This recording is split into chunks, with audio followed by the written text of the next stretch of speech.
Shotokan. This karate style, founded by the father of modern karate, Gichin Funakoshi, is one of the most widely known and the most influential karate style across the world, and it is known for their dynamic attacks and defense techniques. Compared to the speedy Shitoryu, heavy Gojuryu, and the powerful Kyokushin, Shotokan has a distinct characteristic such as long stances and the emphasis on zenmi and hanmi. However, what if I told you that these characteristics were not created by Gichin Funakoshi himself? Actually, the Shotokan we see today has been heavily influenced by this one man. Learn more in this video. Hi guys, I'm Yusuke, a karate coach in Japan, and thank you so much for checking out today's video. So, who is this man?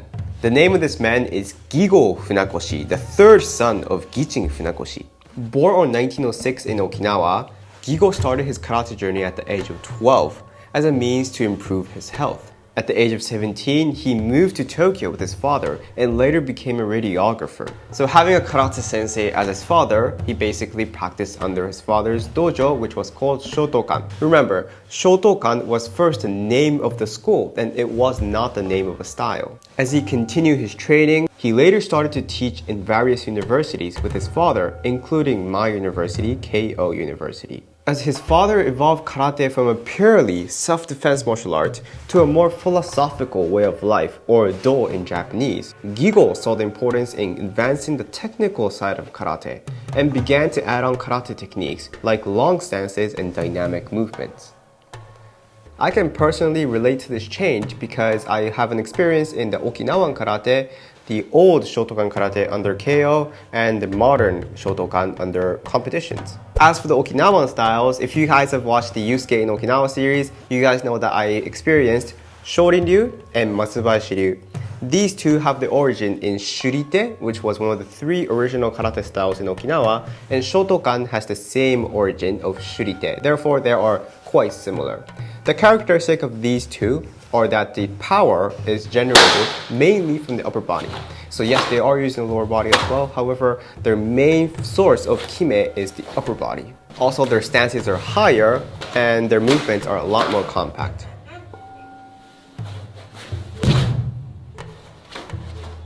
In comparison, modern Shotokan focuses more on the legs and the power generated from the legs and the hips. In the old Shotokan, which is practiced in Keio, the stances are much higher than modern Shotokan styles. I would say it's in between the Okinawan height and the modern Shotokan height. Also, the hanmi isn't so emphasized. What I mean is, when you do a block in modern Shotokan, you face the side dynamically. However, when I used to practice in Keio, some of the old masters told me to block with the hips going in the same direction, which is something you can see in the Okinawan styles as well. What's also interesting is the aim of the kicks. When I try to aim for a higher kick in katas, the old masters will say, no, chudan and gedan is good enough.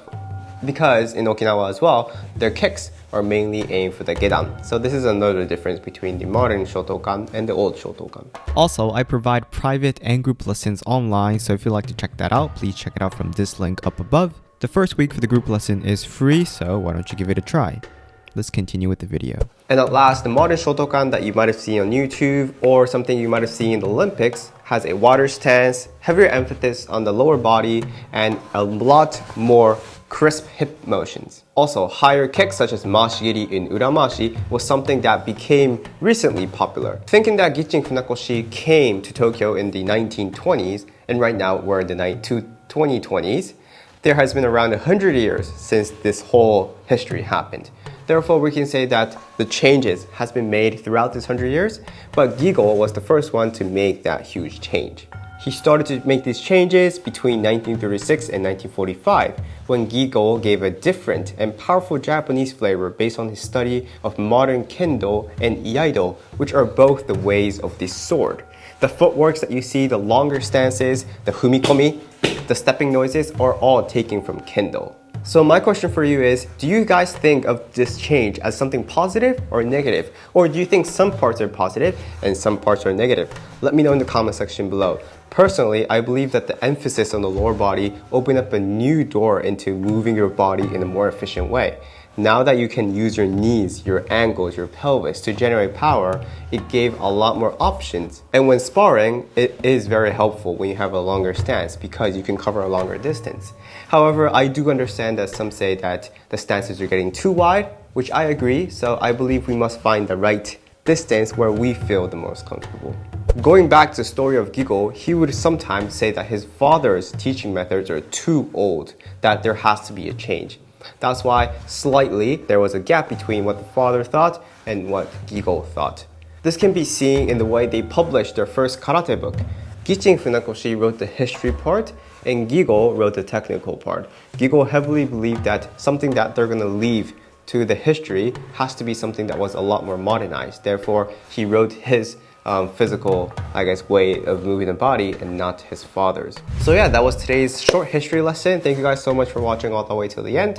And if you have any other video suggestions or any history related videos that you'd like me to cover, please jot it down in the comment section below. And like I mentioned, I do online group lessons and private lessons, so check it out from here. And don't forget to watch these videos as well.